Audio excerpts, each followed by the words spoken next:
The whine of the twin engines was the only thing louder than the blood pounding in his ears. Out here sound was a weapon. The slap of the waves against the hull, the distant chatter of gunfire, the sharp crack of a round passing just inches over your head. In this world, where a fraction of a second meant the difference between a flag-draped coffin and another sunrise, he was supposed to be a ghost. A whisper, the man you never saw coming. But sometimes, even ghosts make mistakes, and in the teams, mistakes are paid for in blood. A blinding flash, the concussive force of the explosion, lifting the 7-meter RHIB clean out of the water, and the sickening, coppery smell of burnt wiring, and something else, something much, much worse. After that day his sea went quiet, his world went still. A ghost, haunted by the ghosts he couldn't save. Naval Special Warfare Group 1, Coronado, California. Among the giants, the stone-cold operators of SEAL Team 5, there was Petty Officer First Class Leo Thorne.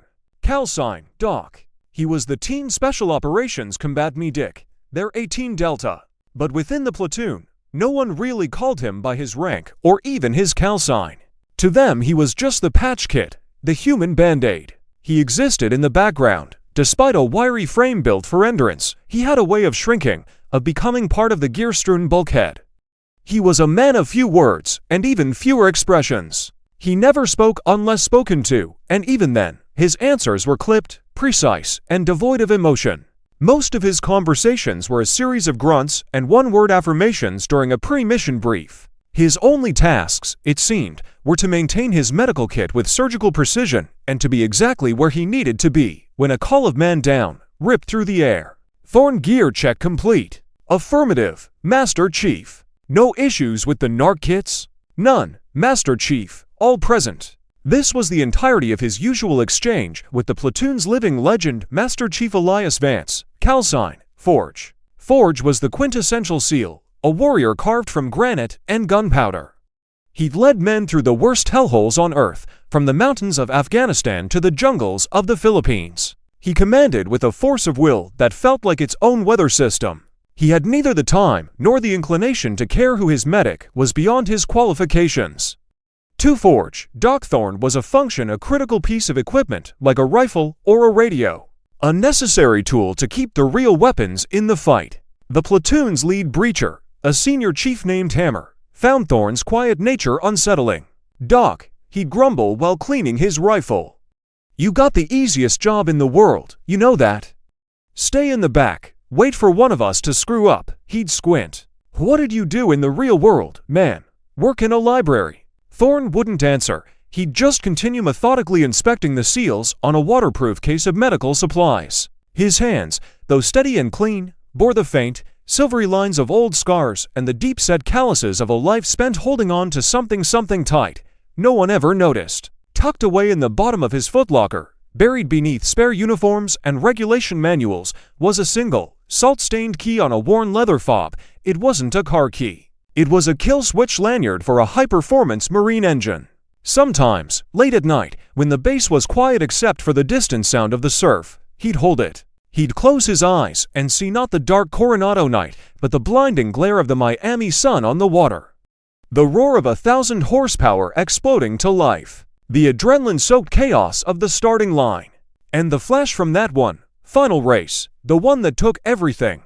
He'd joined the Navy to run from the water, to escape the roar of engines. And in the ultimate irony of his life, he'd ended up a Navy SEAL, where the water was his office and the roar of an engine was the sound of going to work. But these engines were different. Set speeds, planned routes safe, methodical transits designed to get from point A to point B without drama. In this structured, predictable world, he was trying to cage the ghost of his past. One day, during a training op off San Clemente Island, Forge watched Thorne coil a line on the deck of the combat rubber raiding craft.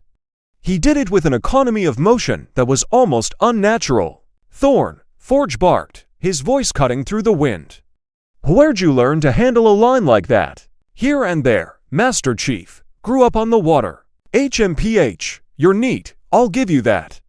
Don't see a sloppy inch on you or your gear. It was the first time Forge had ever offered anything resembling an observation, let alone a compliment. But it didn't register with Leo. He didn't want praise. He didn't want criticism.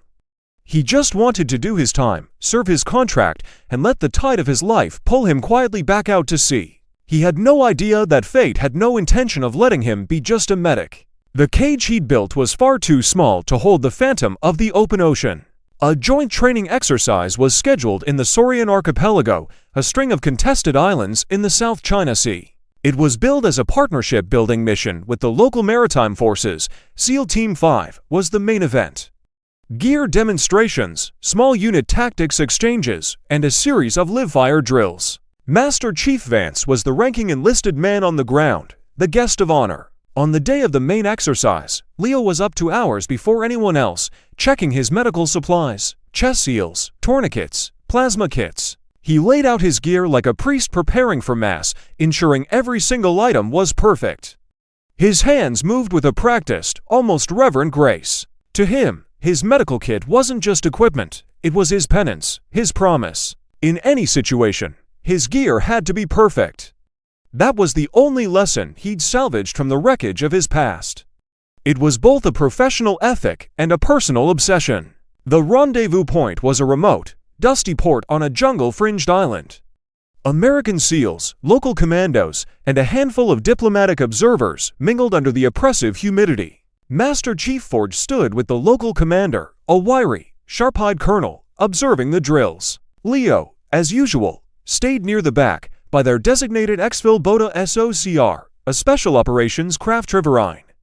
He stood with the two-man crew, a coxswain and a gunner. The team's primary security element, led by Senior Chief Hammer, formed a loose perimeter, their eyes constantly scanning the dense jungle that pressed in on the port. Hammer gave Leo a sideways glance. That quiet medic impossible to read.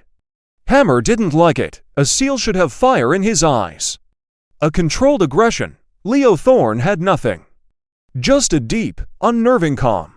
"Doc," Hammer said, his voice a low rumble. "Anything goes sideways, you stick to the Master Chief like glue." Got it, Senior Chief." Leo gave the short reply and leaned against the gunwale of the boat. His eyes were on the jungle tree line, but his senses were spread out, tasting the air, feeling the subtle shift of the boat on the tide, listening to the cacophony of the port. He was unconsciously analyzing everything: the flow of people, the sound of distant engines, the rhythm of the waves. It was a survival instinct, honed not in combat, but in the chaos of a dozen multi-million-dollar raceboats, turning the water into a violent foam, all fighting for the same patch of ocean. Then, his eyes caught something. A flicker of movement on a ridge overlooking the port, high up. A glint of sunlight off something that shouldn't be there. Not a bird, not a tree branch. Glass. It was a momentary observation, a tiny, insignificant detail. But in the back of his mind, a small, cold alarm began to chime. The exercise was reaching its climax, a fast-roping demonstration from a helicopter. As all eyes turned upward, watching the operators slide down the ropes, the glint on the ridge appeared again. And this time, it was followed by a faint whoosh. Leo's entire body went rigid. Every muscle fiber screamed. That wasn't the sound of the exercise, that was the sound of an incoming threat. The sound of something clawing its way through the air at supersonic speed. "RPG!" Leo screamed, his voice raw, unfamiliar even to himself. His heart, for the first time in years, hammered against his ribs with that old, familiar rhythm, the rhythm of impending chaos. The rocket-propelled grenade didn't target the demonstration. It didn't target the command post. Its target was precise, malicious. It slammed directly into the cockpit of the SOCR boat, their only way out. Kra-boom! The world dissolved into a hell of fire, shrapnel, and screaming men. The SEALs' cheers turned to shouts of alarm and pain. It was a perfect ambush. Men dove for cover, firing blindly into the jungle.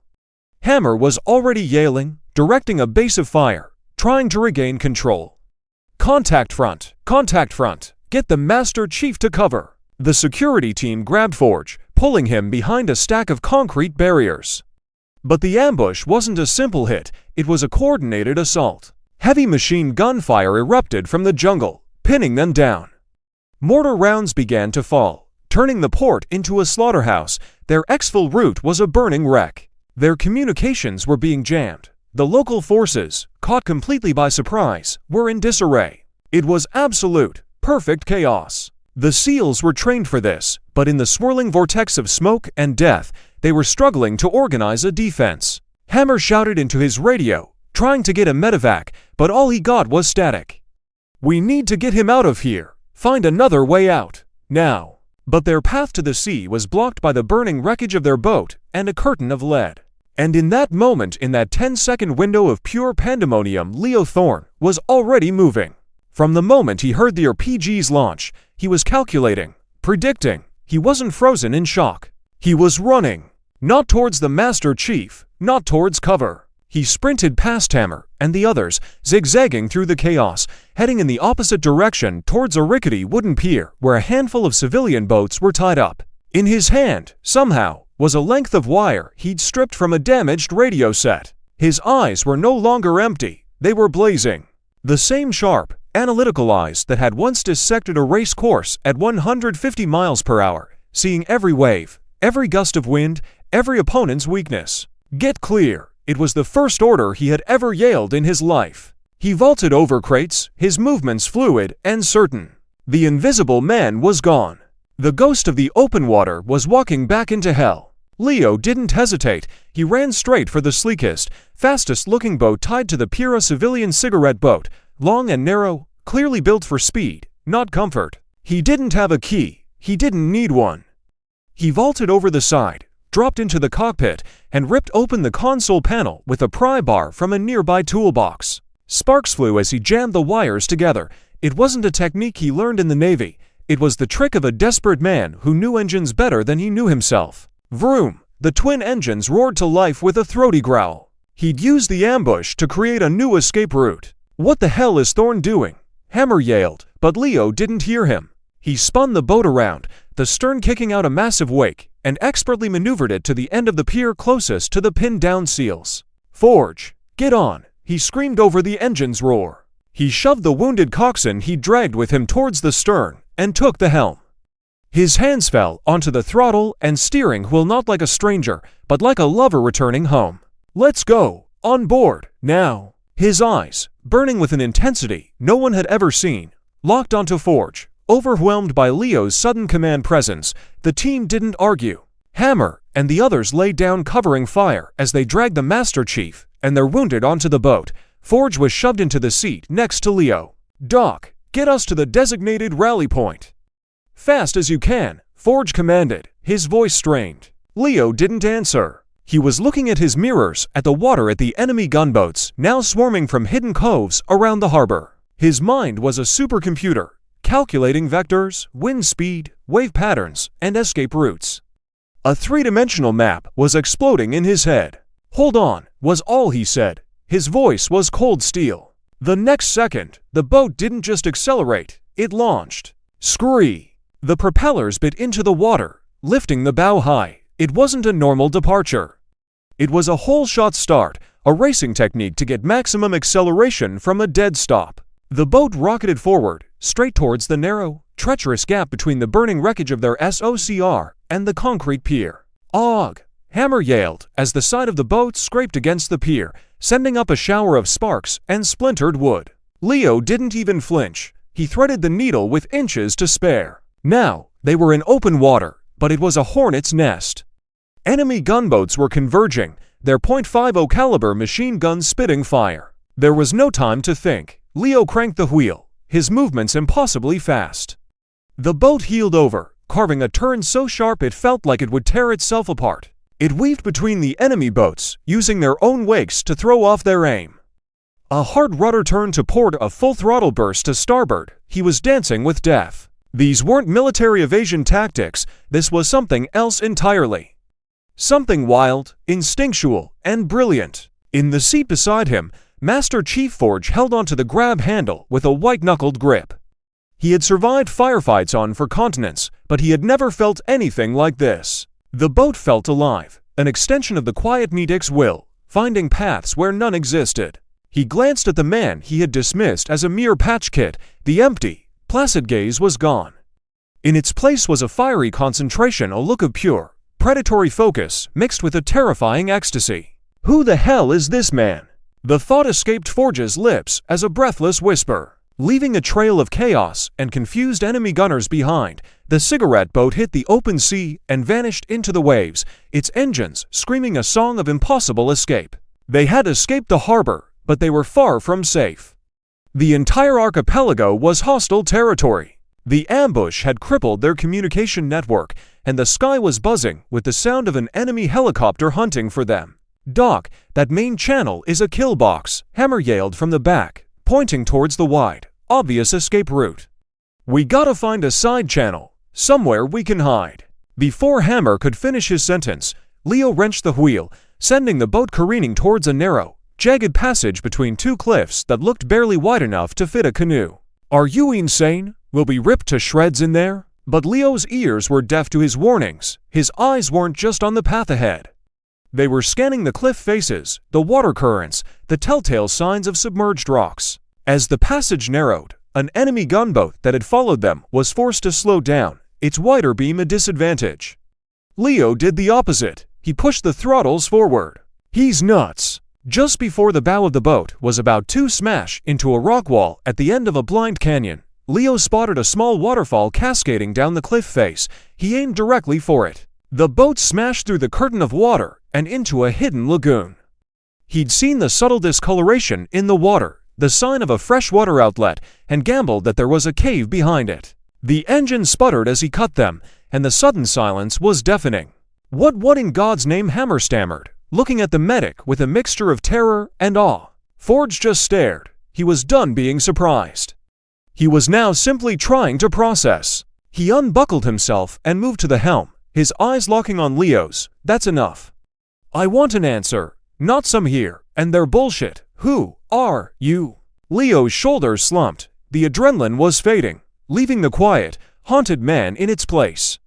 He stared at his hands, which were now trembling slightly. "Before I joined the Navy I raced boats," he said, his voice barely a whisper. "Offshore powerboats." The story tumbled out of him, a torrent held back for years.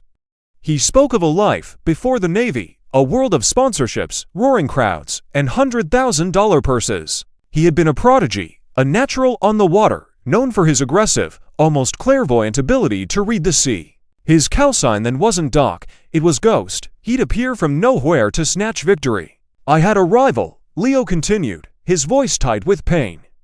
"Damian Cross. He was good but reckless. He'd do anything to win." At the name Damian Cross, Forge's eyes narrowed. The name was familiar. A former SEAL candidate who had washed out during Hell Week. He'd since founded a massively successful private military company, a PMC, that had been linked to arms trafficking and destabilization operations. The same PMC intelligence suspected was operating in this very region. The championship race, the final leg in the Keys, Leo's voice cracked. Cross was desperate. He tried to force me into a reef on the final turn. I countered, but he clipped my stern. My boat spun out. Leo paused, the memory too sharp to clear. I recovered, but my brother, he was my throttleman. He was thrown from the boat. He didn't make it. The investigation had been a sham. Cross, with his wealth and connections, painted Leo as the reckless one. Witnesses were bought. Evidence disappeared. Leo lost his license, his career, his reputation. He lost his brother. "I couldn't stand the sight of the water," he confessed. "The sound of an engine made me sick. So I ran, joined the Navy, became a medic. I wanted to save people to make up for the one life I couldn't." The lagoon was silent, save for the dripping water. Leo had finally revealed the ghost that haunted him. Forge processed the information, the pieces clicking into place with horrifying clarity. "The men who ambushed us, their tactics, their gear, it was professional, top tier." He looked at Leo. "You think this was Cross?" "I don't know," Leo whispered, but his signature was always chaos. "Create a situation so messy, no one can tell what really happened." Just then, the team's comm specialist, tinkering with the damaged radio, got a signal. A single, encrypted burst from a friendly drone overhead. "Master Chief, I've got something." He turned the screen towards Forge. It was a satellite image of a nearby island, showing a heavily fortified compound. And standing on the command deck of a large, menacing patrol boat docked, there was a man whose face matched the intel file for Damian Cross. The ambush wasn't random, it was personal. Cross wasn't just here for a contract. He was hunting seals, and he knew exactly who was in the water with them. "He's not just hunting us," Forge said, his voice grim. "He's hunting me. Capturing a SEAL Master Chief would be a massive prize." And then, the worst happened. From the mouth of the cave, they saw it. Cross's patrol boat, the Reaper, flanked by two smaller gunboats, methodically sealing off the lagoon. They were trapped. The ghost hadn't outrun his past. He had led his brothers directly into its jaws. The firefight was short and brutal. Trapped in the lagoon, they were fish in a barrel. Cross wasn't trying to kill them all, just incapacitate them. He wanted Forge alive. Gas grenades arced through the air, filling the cave with a choking fog. Leo and the team fought back, but they were outgunned and outmaneuvered. In the chaos, Forge made a decision. "Thorne, get the wounded and get out. There's a river outlet on the far side of this lagoon. It's too small for them, but your boat might fit. That's an order." "I'm not leaving you, Master Chief." "You are. Get them out. Tell command what happened here. Go." Hammer shoved Leo towards the boat. "He's right, Doc. Go. We'll hold them as long as we can." With tears of rage and frustration blurring his vision, Leo did as he was told. He fired up the engines and steered the cigarette boat towards the narrow, overgrown river mouth as Forge and the remaining SEALs laid down a final, defiant volley of covering fire. The last thing he saw was Master Chief Forge being overwhelmed, a black bag thrown over his head. Leo Thorne escaped, but he left his commander, his brother, behind. The debrief back at the forward operating base was tense.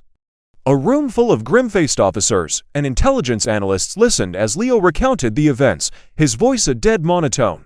He explained the ambush, the escape, the identity of their attacker, Damian Cross, and the capture of Master Chief Vance. A commander from Naval Special Warfare Command stared at him, his face a mask of skepticism. "Petty officer, are you telling me that you, a combat medic, evaded multiple enemy gunboats in a civilian craft you hot-wired?" "Yes, sir." "And you believe this was a targeted attack by Damian Cross, a man connected to your civilian life?" "Yes, sir." The commander exchanged a look with another officer. The story sounded fantastical, a traumatized medic spinning a wild tale. But the facts were undeniable. A SEAL platoon had been expertly ambushed, and Master Chief Vance was now a prisoner of a rogue PMC. "We have a problem," the intel officer cut in, pointing to a satellite map. "Cross has taken Master Chief Vance to his private fortress on Isla Perdita. It's a rock, heavily fortified. One way in, one way out by sea. Any conventional assault will be a suicide mission.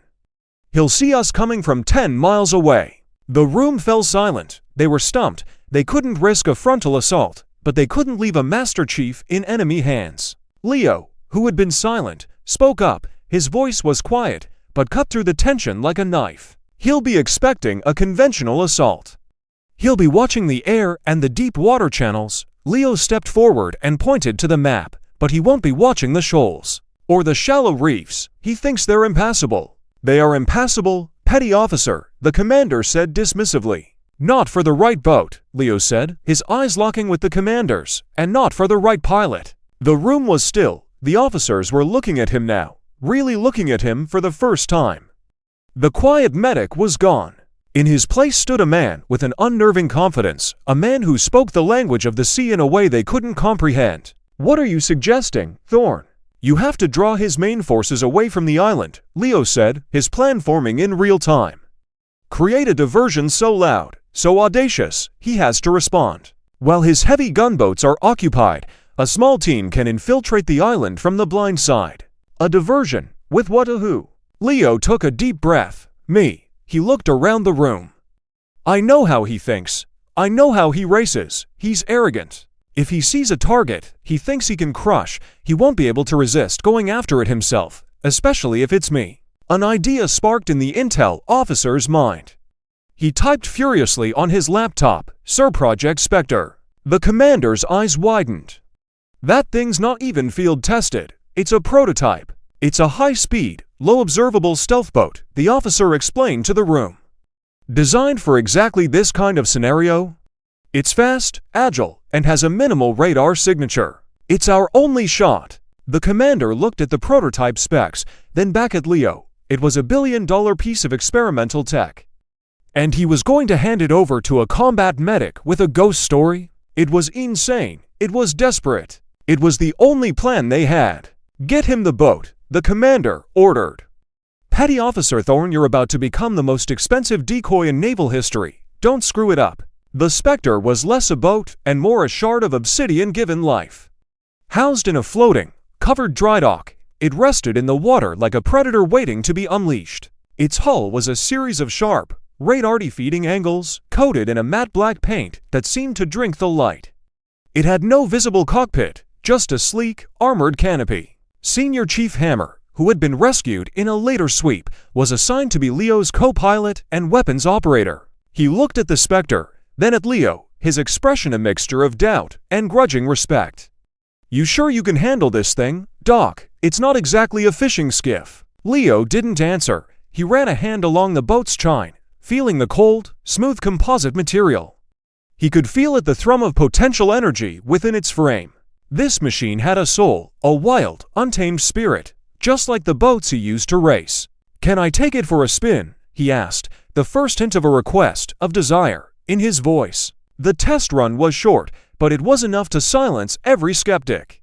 In Leo's hands, the 40-foot, multi-ton prototype moved like a ballerina. He carved turns that should have been impossible, pushing the experimental vector thrust engines to their absolute limit. He made the boat dance on the water, a display of such masterful control that the engineers watching on the monitors were left speechless. "The gyroscopic stabilizer is a fraction of a second to slow on recovery in a hardport turn," Leo said, climbing out of the cockpit. "And the throttle response has a millisecond of lag above 5,000 RPMs. We need to tune it." He had spent 10 minutes in the boat and had given them a more accurate diagnostic report than their own computers had in 6 months of testing.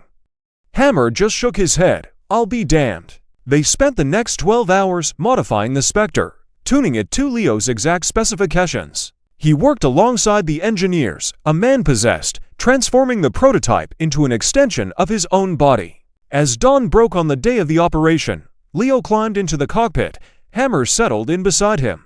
"Just so we're clear," Hammer said, strapping himself into the 5-point harness. "The plan is to annoy a heavily armed sociopath into chasing us, while the rest of the team tries to sneak in and grab the Master Chief." "That's the plan," Leo said, his voice calm. "Okay. Just wanted to make sure I understood the full spectrum of crazy we're dealing with." The comms crackled to life. It was the commander. "Spectre, are you ready?" Leo pulled on his helmet, the canopy lowering over them with a hydraulic hiss. Before him, the dark ocean stretched out towards Isla Perdita. "Ghost is ready," he said, reclaiming his old name. The quiet medic was gone for good. The Phantom of the Waves was back. And he was going hunting. The Spectre's engines came to life, not with a roar, but with a low, menacing hum. It slipped out of the dry dock and into the open sea, a black knife cutting through the pre-dawn gloom. Mission start, 0400 hours. Their target was the communications relay on the southern tip of Isla Perdita. Taking it out would be the dinner bell, the unmistakable challenge to Damiern Cross. 5 miles to the coastline, Hammer reported, his eyes glued to the tactical display. "Enemy patrol boats are running a standard grid pattern. We'll have to punch through." "We're not punching through," Leo said. "We're going under." He angled the Spectre towards an oncoming swell.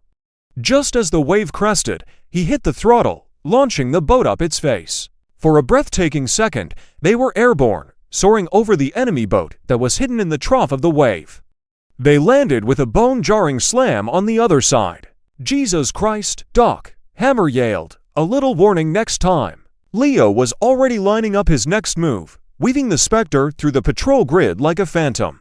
The enemy boats reported sensor ghosts and strange wakes, but they never saw the black shape that moved between the waves. Finally, they reached the island. A sheer cliff face rose from the sea. "There's the relay tower," Hammer said, pointing to a blinking red light at the top of the cliff.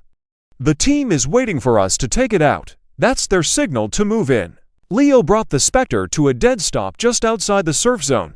"It's your show, Hammer." The weapons pod on the Spectre's bow opened, revealing a small, guided missile. Hammer acquired the target, weapon hot, firing. The missile shot out with a nearly silent whoosh, streaking towards the tower. A second later, a bloom of orange fire lit up the cliff face. the red light vanished. Alarms immediately began to blare across the island. The hornet's nest was awake. "That's our cue," Leo said. "Let the show begin." He spun the Spectre around and gunned the engines, this time making no attempt at stealth. He roared past the patrol boats, a deliberate, arrogant display. The radio squawked. It was an open channel, unencrypted. Well, a familiar voice oozed with smug satisfaction. Leo Thorne. "The Ghost. I heard you traded your racing stripes for a Medex badge. Come out to patch up your friends." It was Damian Cross. "I'm here for my Master Chief, Cross," Leo replied, his voice flat and cold. "Ambitious," Cross laughed. "Your Master Chief is my guest. But since you came all this way, I feel I should be a proper host.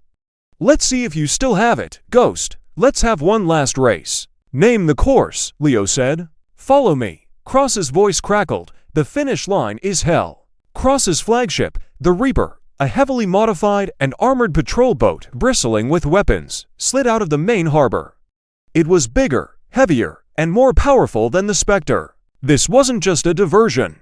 This was a duel, a final, settling of the score on the unforgiving canvas of the sea. The Reaper was a beast of brutalist design, built for overwhelming force. The Spectre was a rapier, built for speed and precision. As Cross led the chase, two smaller, faster gunboats fell in on his flanks, creating a kill box. "They're trying to herd us into open water." Hammer yelled over the engine's whine. "They can tear us apart out there." "Good," Leo said. He did the exact opposite of what they expected. Instead of running for the open sea, he turned the Spectre sharply, heading directly towards a maze of jagged, half-submerged rock formations known to the locals as the Grinder.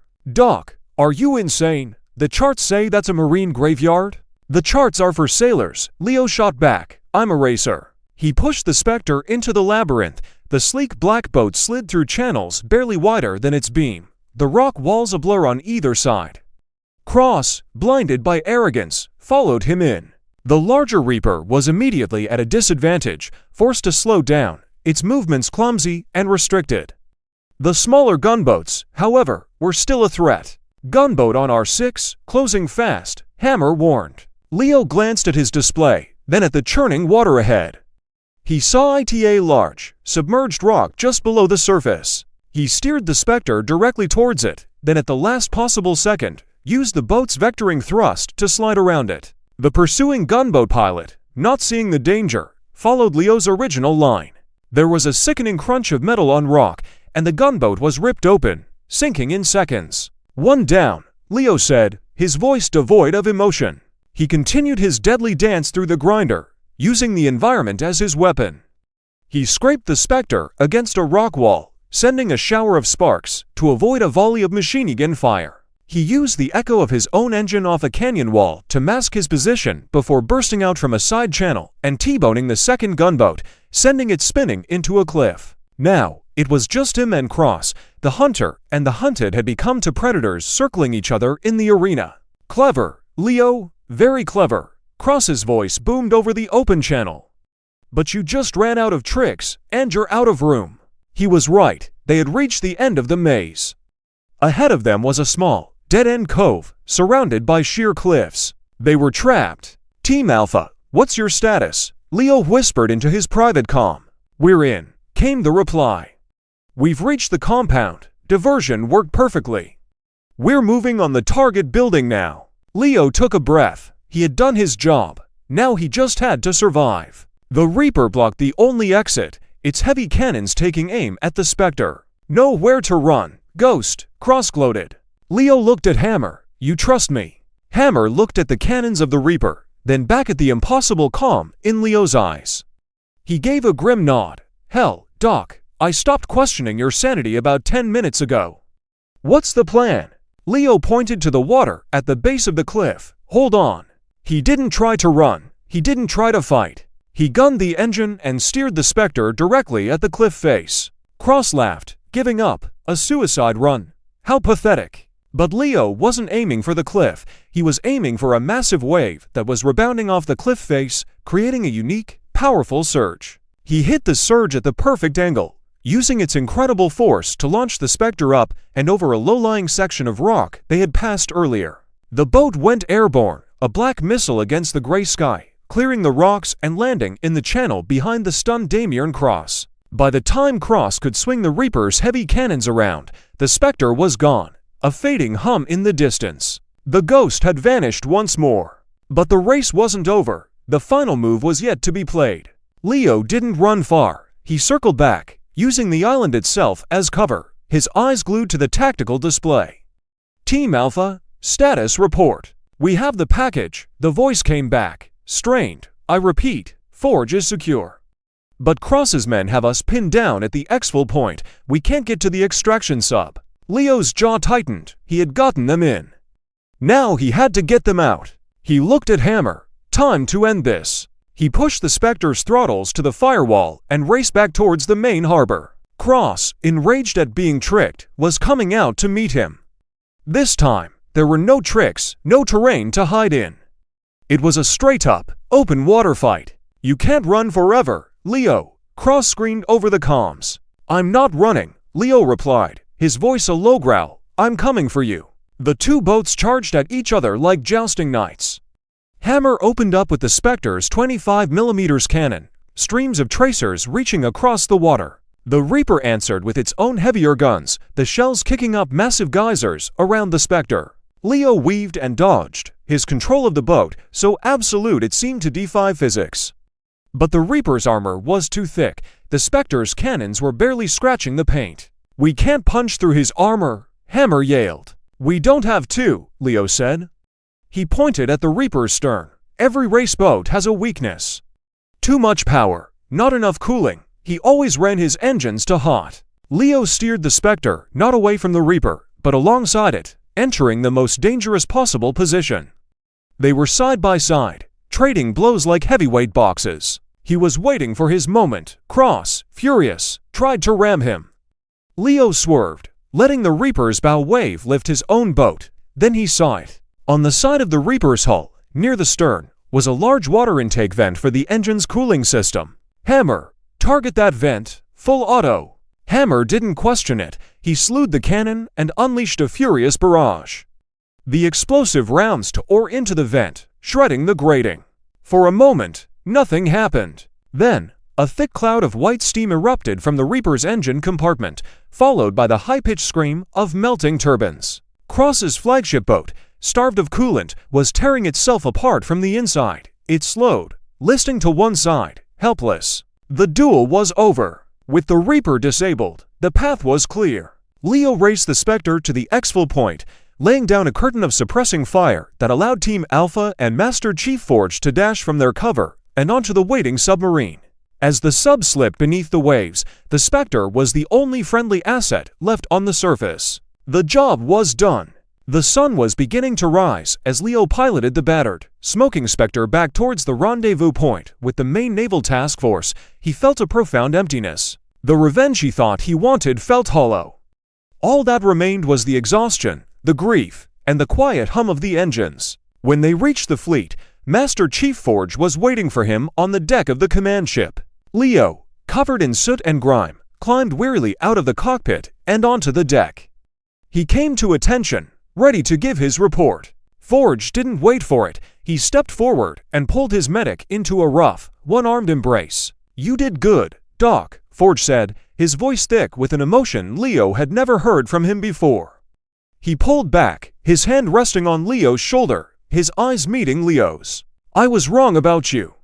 You're not just a patch kid, you're a damn SEAL. In that moment, the ghost that had haunted Leo Thorne for years finally found peace. He wasn't the racer who had failed his brother. He was the brother who had saved his team. The past wasn't erased, but it was finally redeemed. The official report on the Saurian Archipelago incident was a masterpiece of military fiction. It described a training exercise that was unexpectedly interrupted by local pirates, who were then heroically repelled. There was no mention of Damien Cross, a rogue PMC, or a stealth prototype boat piloted by a combat medic with a hidden past. The legend of the ghost remained a secret, shared only by the men of SEAL Team 5. Back in Coronado, Leo Thorne was no longer invisible. He was still quiet, still reserved, but his silence was now viewed not as weakness, but as a deep, unshakable strength. The way his teammates looked at him had changed. It was a look of respect, of brotherhood. Master Chief Forge often had Leo join him on the pier at sunset, the two of them watching the waves, rarely speaking. The silence between them was no longer empty. It was full of understanding. Cross and his company were dismantled, Forge said one evening, looking out at the horizon. The official story is corporate espionage, but we know the truth. He turned to Leo. They're reopening the investigation into your brother's accident. With my testimony and some new evidence we acquired from Cross's files, your name will be cleared. Thank you, Master Chief. Don't thank me. You earned it. Forge pulled a small, heavy object from his pocket and handed it to Leo. It was a custom-made kill switch lanyard, the key fashioned from the brass of a .50 caliber shell, the leather strap embossed with the seal trident. A warrior belongs in the fight. Don't ever forget what you are. Leo took the lanyard. He finally had a new key to replace the old, haunted one. His contract with the Navy was ending. On his last day, the entire platoon was there to see him off. Hammer, who once mocked him, now shook his hand with genuine admiration. Stay safe out there, Doc, and try not to steal any more boats. Leo allowed himself a small smile. No promises. His life in the teams was over, but a new chapter was just beginning. After leaving the Navy, Leo didn't return to the world of racing. The ghosts were quiet now, but the scars remained. Instead, he found a new calling. He became a civilian instructor at the Naval Special Warfare Center, teaching advanced maritime operations. The very skills he had once used for fame and glory, and later for revenge, he now used to keep young sailors and SEALs alive. His class, Unconventional Evasion and Pursuit, became legendary. He taught his students not just how to pilot a boat, but how to become one with it. How to read the water, the wind, the enemy. The throttle isn't just for speed, he'd tell them, his voice calm and steady in the chaos of a high-speed training exercise. It's a weapon. The rudder isn't just for steering, it's a shield. But your most important tool is the man sitting next to you. You get him home, no matter what. That's the only race that matters. The young operators he trained became known as the best boat handlers in the entire U.S. military. They were called the Ghost Fleet, a new generation carrying on a legacy they didn't even fully understand. Years passed. Leo Thorne became a quiet legend, a respected family man. He found his peace not in the roar of an engine, but in the gentle rhythm of a life well lived. One sunny afternoon, he was on a training boat with a new class of recruits, running them through a complex navigation drill a few miles off the coast. Suddenly, the Coast Guard channel crackled to life with a frantic mayday call. A fishing vessel had lost power in a heavy squall and was being swept towards a treacherous reef. A rescue helicopter was grounded by the high winds. The Coast Guard cutter was still 30 minutes out, too long. The recruits looked at him, their faces pale with uncertainty. Leo calmly took the helm. He looked at the storm clouds gathering on the horizon, at the churning, angry sea. He felt the old, familiar pull, the call of the chaos. All right, gentlemen, he said, his voice cutting through the rising wind. Class is now in session. Buckle up. The training boat, a standard, unassuming vessel, suddenly came alive. It leapt forward, not with the brutal power of a race boat or the stealth of the Spectre, but with a new kind of purpose. It was the movement of a guardian, a protector. He didn't need a superboat. He didn't need a secret weapon. All he ever needed was the water. The legend of the ghost wasn't over. It had simply found a new sea to command. He was no longer running from his past or fighting for revenge. He was doing what he was always meant to do, navigating the storm and bringing his brothers home. The story of Leo Doc Thorne is a powerful reminder that our past doesn't have to define our future. The very skills born from his deepest trauma became the tools of his greatest triumphs and ultimately, his redemption. It's a testament to the quiet strength that often lies hidden within the most unassuming people and a celebration of the unbreakable bonds of brotherhood forged in the fires of adversity. If this story of courage and redemption moved you, please hit that like button to let us know. Share it with a friend who appreciates stories of real-world heroes. And make sure you subscribe and turn on notifications so you never miss our deep dives into the lives of the warriors who walk among us. And now, I want to hear from you. In the comments below, tell us about a time you, or someone you know, turned a painful past into a source of incredible strength. Your stories matter. Thank you for watching.